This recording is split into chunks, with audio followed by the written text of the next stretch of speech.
Je ne sais pas si tu es au courant de ce qui se passe en ce moment à Madagascar, mais en réalité, ce qui arrive à Madagascar, ce n'est pas juste une crise conjoncturelle, c'est une honte nationale, une tragédie annoncée et une preuve flagrante de l'incapacité d'un État, un de plus, à assurer les besoins les plus basiques de son peuple. Boire de l'eau et allumer de la lumière. Oui, en 2025, à Antananarivo, capitale de Madagascar, pays riche en ressources, les citoyens vivent des jours entiers sans électricité, sans eau, dans la soif. Est-ce que c'est normal? Non. Est-ce que c'est acceptable? Encore moins. Écoutez vous-même cet extrait. À Madagascar, la jeunesse a laissé éclater sa colère face à l'indigence des services publics et à la corruption des classes dirigeantes. Cette semaine, l'eau et l'électricité ont été coupées jusqu'à 12 heures par jour. Un collectif baptisé Gen Z Madagascar a été lancé sur les réseaux sociaux. Des émeutes ont éclaté dans la capitale. La fumée s'échappe encore de ces débris ramassés par les habitants. De ces bâtiments, il ne reste plus rien. Le désarroi aussi des petits commerçants. Ce ne sont pas des manifestants mais des vandales qui sont venus chez nous. Comme vous pouvez le voir, ils ont tout cassé. On était pacifiques, on chantait, on criait, on disait donne-nous notre de vivre vraiment. Mais après, il y a certaines personnes qui en ont profité, et il y en a d'autres qui ont été plutôt provoquants. Initialement, le mouvement était pacifiste pour dénoncer les coupures incessantes d'eau et d'électricité. Dans ce pays, gangréné par la corruption où la population sombre dans la pauvreté. Ils réclament de l'eau, ils réclament de l'électricité, ils réclament leurs droits fondamentaux. Les rues deviennent le théâtre d'affrontements avec les forces de l'ordre dans 4 grandes villes du pays. Au moins 5 morts dans des bâtiments incendiés. Dans la capitale, l'armée est déployée en renfort, alors que de nouveaux appels à manifester ont été lancés. Parlons-nous franchement.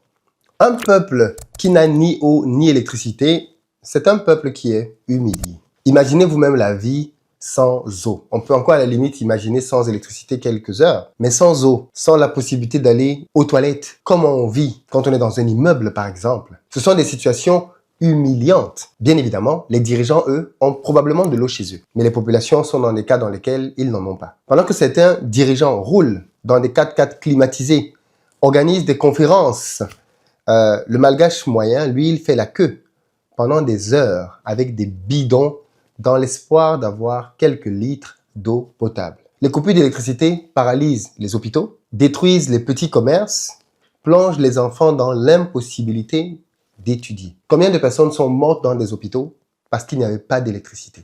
Combien de personnes ont vu leur business fermer parce qu'il n'y avait pas d'électricité? Imaginez vous êtes en pleine opération coupure d'électricité.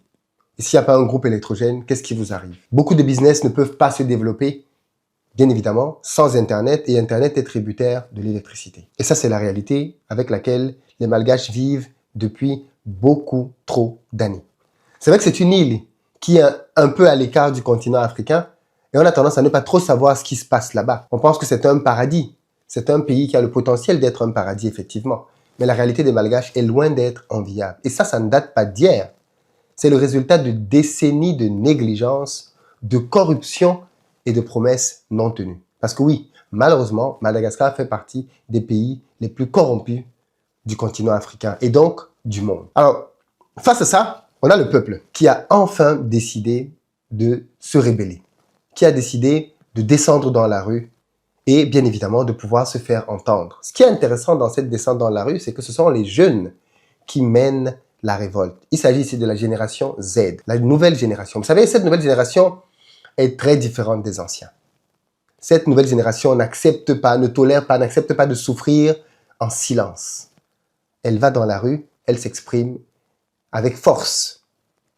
Bien évidemment, le 25 septembre, il y a eu interdiction de sortir, mais des jeunes sont sortis par milliers. Pas pour demander des choses extravagantes, mais juste pour réclamer de l'eau et de la lumière.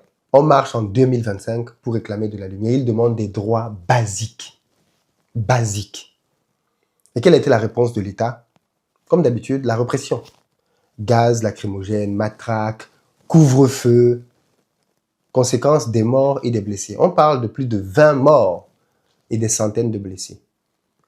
Ça, c'est un bilan qui est refuté par l'État, mais qui est annoncé par plusieurs organismes internationaux. Tout ça pourquoi? Parce qu'ils ont juste demandé de l'eau. Ils ont dit, nous avons soif. Nous avons droit à la dignité. Et la réponse a été qu'on leur tire dessus. Le gouvernement, donc, qui est maintenant sous pression, le président Rajoelina a décidé de dissoudre son gouvernement. Alors que dans la rue, on a plutôt l'impression que c'est lui-même que l'on veut voir partir. Il a renvoyé tout le monde, mais il est resté en poste. Est-ce que ça va ramener de l'eau dans les robinets, le fait qu'il ait renvoyé son gouvernement? Est-ce que ça rallume les ampoules dans les foyers? Non.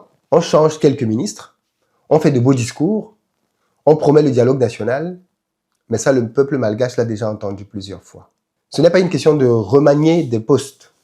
C'est une question de volonté politique et de gestion sérieuse. Tant qu'on ne s'attaque pas aux vraies causes, la corruption, le détournement de deniers publics, l'incompétence, rien ne changera. Donc, il ne suffit pas simplement d'apporter des solutions cosmétiques, parce qu'elles ne permettront pas de résoudre la situation. Dissoudre un gouvernement, ce n'est pas une solution. C'est un geste politique pour calmer la rue. Clairement, il faut qu'on se dise la vérité. C'est un écran de fumée. Ça ne change rien. Et s'il faut réellement changer les gens qui travaillent, alors le président doit être compris lui-même. Pourquoi changer toute l'équipe et se maintenir lui? Dans tous les cas, si rien n'est fait, la colère du peuple va grandir. Parce que ce n'est pas seulement une histoire d'eau et d'électricité. C'est une histoire de dignité, de justice sociale, de confiance dans l'État. D'ailleurs, n'hésitez pas à vous abonner massivement si vous êtes nouveau ici. C'est une nouvelle chaîne, j'ai besoin de votre soutien, j'ai besoin que vous likez les vidéos, que vous les partagiez au max, que vous vous abonniez pour que je puisse comme ça détailler de plus en plus l'actualité qui se déroule sur le continent africain, mais aussi à l'international, en étant cash sur les sujets, sans langue de bois. Aujourd'hui, c'est Madagascar, mais demain, ce sera ailleurs.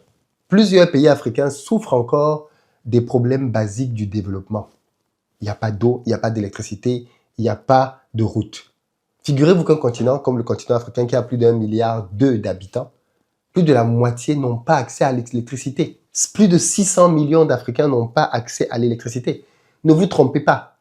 L'Afrique, ce n'est pas Abidjan, Dakar et quelques capitales, Lomé ou Cotonou. Non. L'Afrique, c'est ce qui se passe dans l'arrière-pays. C'est là qu'on a des millions et des millions de personnes qui vivent dans des souffrances incroyables, dans des conditions à peine imaginables en 2025. Ça, c'est la réalité de l'Afrique, dont on parle peu, parce qu'elle est masquée par de plus en plus d'infrastructures à certains endroits bien précis. Mais il faut que les dirigeants aillent régler les problèmes en profondeur jusque dans l'arrière des pays. Parce que ce n'est qu'ainsi qu'on parviendra à réellement avoir un développement inclusif. Quand vous allez dans un pays comme la Corée du Sud, vous avez des routes, vous avez Internet en fibre jusque devant la porte du dernier village le plus reculé. Et c'est ça qu'on attend aussi en Afrique. Alors, est-ce qu'il faut une réforme en profondeur? Il faut investir massivement dans les infrastructures de base. Le président ne découvre pas aujourd'hui. Et c'est ce qui est parfois surprenant avec certains dirigeants africains. C'est qu'ils semblent s'en foutre des malheurs de leur peuple. Sinon, comment attendre que les gens descendent dans la rue? Le président doit savoir que les gens n'ont pas d'eau, n'ont pas d'électricité. Depuis des jours, depuis des semaines. Les délestages n'ont pas commencé aujourd'hui, mais on laisse faire. Parce qu'on pense que la population va supporter jusqu'à ce qu'elle craque. Et là, aujourd'hui, à Madagascar, la population a craqué. Et on le voit dans les rues. Et on le voit dans les agissements. On essaie d'associer cette jeunesse à de la violence, alors qu'en réalité, tout ce qu'elle réclame, ce sont des droits fondamentaux. Elle veut de l'eau. C'est tout ce qu'il réclame, de l'eau. Ce n'est pas bien sorcier. Il faut mettre la fin à l'impunité de ceux qui volent les ressources du pays. Clairement. Il faut mettre fin à l'impunité. C'est l'impunité qui permet à la corruption de prospérer. Il faut écouter sa population, dialoguer vraiment, pas en façade. Et impliquer la jeunesse dans les décisions, parce qu'en réalité, c'est elle qui subit le plus les problèmes du pays. Ce que je dis pour Madagascar aujourd'hui est vrai dans d'autres pays en Afrique, bien évidemment. Madagascar traverse une crise, mais la vraie question, c'est est-ce que ces dirigeants auront le courage de transformer cette colère en un nouvel élan pour le pays? Ou alors ils vont continuer d'éteindre le feu avec de l'essence. À Madagascar, ce n'est pas seulement l'électricité qui manque, c'est la lumière de la justice. Ce n'est pas seulement l'eau qui fait défaut, c'est le respect du peuple. Et ça, mes amis, ça ne peut plus durer. Parce qu'un peuple qu'on prive d'eau, un peuple qu'on prive de lumière, finira toujours par inonder la rue. et brûler le système. Et je pense que les dirigeants malgaches l'ont compris. Voilà pourquoi ils ont essayé de réagir avec des mesures pour l'heure de façade, en espérant qu'ils s'attaquent aux problèmes en profondeur, finalement. Dans les commentaires, dites-moi ce que vous en pensez. Qu'est-ce que ça vous inspire? Madagascar, aujourd'hui, les jeunes sont dans la rue. Et ça, il faut aussi souligner ce courage.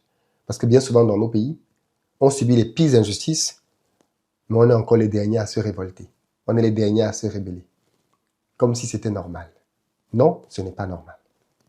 J'ai hâte de vous lire dans les commentaires et rendez-vous pour une prochaine vidéo. Partagez, likez, abonnez-vous. Peace.